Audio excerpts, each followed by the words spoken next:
আসসালামু আলাইকুম। কি অবস্থা সবার? আশা করি আলহামদুলিল্লাহ ভালো আছেন। আমি আপনাদের দোয়ায় ভালো আছি আলহামদুলিল্লাহ। সো আরেকটা ব্লগ নিয়ে চলে আসলাম আপনাদের মাঝে।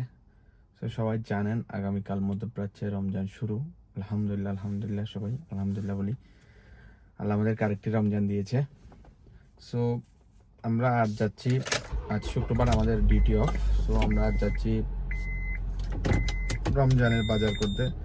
সো এখানে রমজান মাসে কেমন হয় দুবাই শহরে বা বাইরে, সো সেটা আজকে আপনাদেরকে দেখানোর চেষ্টা করব যে আসলে আমাদের দেশে কেমন হয় রমজানে, আর অন্য দেশে যেমন আমাদের দেশে দ্রব্যমূল্যের দাম ঊর্ধ্বগতি থাকে এবং এই দেশে কীরকম সেটা আপনাদের কাছে ভিডিওর মাধ্যমে তুলে ধরার চেষ্টা করব।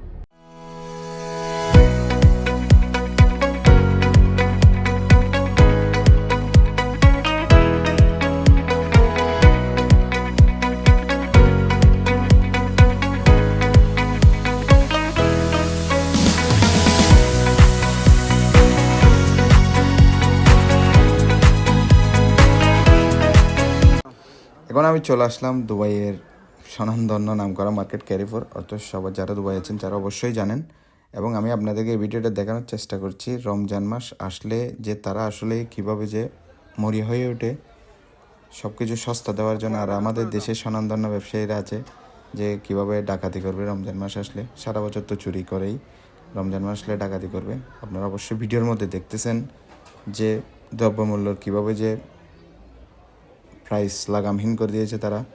যেমন দেখুন প্রত্যেকটা পণ্যের উপর তারা প্রত্যেকটা পণ্যের উপর ডিসকাউন্ট দিয়েছে। আপনি দেখুন খেজুরের মধ্যেও কি সুন্দর ডিসকাউন্ট দিয়েছে। সবাই নিচ্ছে দেখে দেখে ভালো দেখে সব কিছুর মধ্যে ডিসকাউন্ট করে দিয়েছে। সব পণ্যের মধ্যে আপনারা অবশ্যই দেখছেন যে প্রত্যেকটা প্রাইস লিস্ট লেস করে দিয়েছে এবং কি পরিমাণ মানুষ বাজার করছে দেখুন। রমজান মাস আসলেই যে দুবাই শহরে বা বিভিন্ন মধ্যপ্রাচ্যের সকল দেশে প্রত্যেকটা পণ্যের মধ্যে প্রাইস লেস করবেই, সেটা দেখুন আপনারা। এবং আমি আসলে এই ভিডিওটার মধ্যে এটা জানাতে চাচ্ছি যে আসলে এই দেশের মধ্যে রমজান মাস আসলে তারা চিন্তা করে কীভাবে মানুষকে সস্তা মূল্যে জিনিস দেওয়া যায়, কীভাবে কম প্রাইসে জিনিস দেওয়া যায়। আর আমাদের দেশে চিন্তা করে কীভাবে রমজান আসলে ডাকাতি করা যায়, কীভাবে টাকা বেশি কামানো যায়। আপনারা অবশ্যই ভিডিওর মধ্যে দেখতেছেন প্রত্যেকটা জিনিসের মধ্যে কী পরিমাণ ডিসকাউন্ট দিয়েছে রমজান মাস।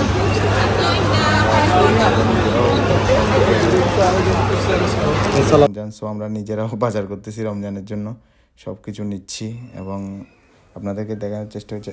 এই ভিডিওটা করার মূল উদ্দেশ্যটা হচ্ছে এটা যে দুবাই শহরে এবং মধ্যপ্রাচ্যের সকল দেশে পণ্যের দাম কী পরিমাণ রমজান আসলে কমাই দেয়। আমরাও সেই জন্য আসলাম বাজার করতে। আমার বাজার করা শেষ, এখন বাজার করে সব কিছু বিল করতেছিলাম। দেন বিল করে আমরা বেরিয়ে পড়বো। এখন বিল করা হয়ে গেলে সো আমরা বেরিয়ে পড়লাম, এখন চলে যাচ্ছে আমাদের আজকের ব্লগটা এখানেই এতটুকুই ছিল। যে আজকের ব্লগটার মূল উদ্দেশ্যই ছিল যে আপনাদেরকে দেখানো যে রমজান মাস আসলে মধ্যপ্রাচ্যের দেশগুলোতে কীভাবে দ্রব্যমূল্যের দাম কমিয়ে দেওয়া হয়। ওকে, আসসালামু আলাইকুম, ভালো থাকবেন, দেখা হবে আরেকটা ব্লগে।